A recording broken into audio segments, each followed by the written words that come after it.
Hi everybody, welcome to Story Time with Michele. I'm Michele and I love sharing stories read aloud just for you. Thank you so much for joining me today because I have a very wonderful book with a special message about friendship.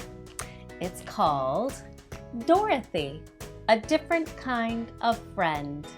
And I just love the illustration on the cover. I wonder if this is Dorothy. What do you think?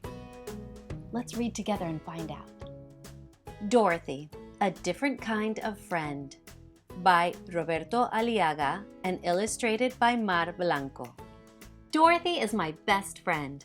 We don't look much like each other at all because she's got more hair than me and she's much bigger than me and she doesn't talk as much as I do.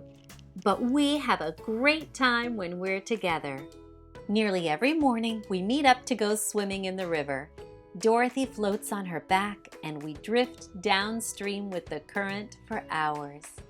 She is the island and I am the shipwrecked sailor. But I'm not lonely. At lunchtime, Dorothy takes me back to her house and without anyone knowing, hides me under the table. I get enough to eat just from the crumbs that fall from the table. Since we've been friends, I've never been hungry. And in the afternoon, once we've had a nap, we usually go out for a stroll. I sit on her shoulders and sing into her ears, or I tell her stories that she's never heard. I know Dorothy loves them, even though she pretends she can't hear me. She's my best friend. Nobody knows her as well as I do. When Dorothy's happy, the birds settle down to sleep on her head. And when she's angry, the earth trembles in fear. But we can't always be together. If I want to go swimming in the river with the others, Dorothy can't come with me. They don't like my friend. When they see me coming, they stop looking in their mirrors and start to yell. Stop right there. You can't come here. Don't take another step. Are you on your own or are you with that thing? I tell them that Dorothy isn't a thing. She's my friend, but they don't care. And they kick up the same fuss as every other day. We don't like your friend. She's a horrible giant, and she isn't like us.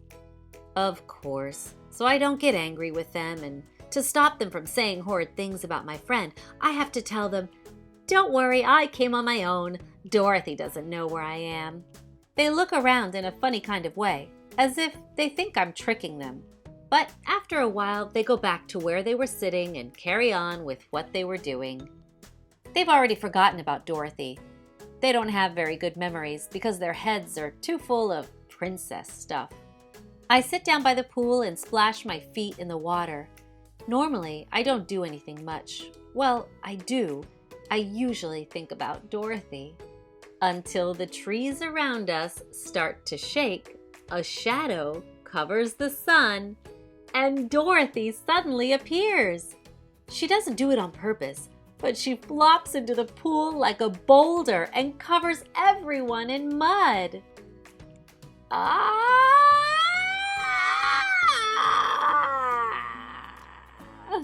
The others get angry. Most of them scream. Some pretend to faint. I grab Dorothy's hand and we run off together, saying we're sorry. Don't worry, it won't happen again. Once we're far away, Dorothy looks into my eyes to see if I'm angry. I always say the same thing. How could I be angry with you? It was a lovely dive. The end. Well, I really liked this book, and I sure hope you did too. Our main character has a best friend named Dorothy, and they're a little bit alike and a little bit different, and I think that's the best kind of friend to have. Do you have a friend like Dorothy too, who's a little bit like you but also a little bit different? I think those are the best kinds of friends to have. You don't want to have a friend who's 100% exactly like you, do you? Well, I'd love to hear what you thought about the story. You can visit me over on Facebook. We have Story Time with Michele Book Club on Facebook. You can find me there, and you can also request stories to be read aloud there as well. If you enjoyed the video, please give it a thumbs up, and don't forget to subscribe to the channel so you can stay up to date on all of the lovely stories that I love sharing with you. Until next time, happy reading!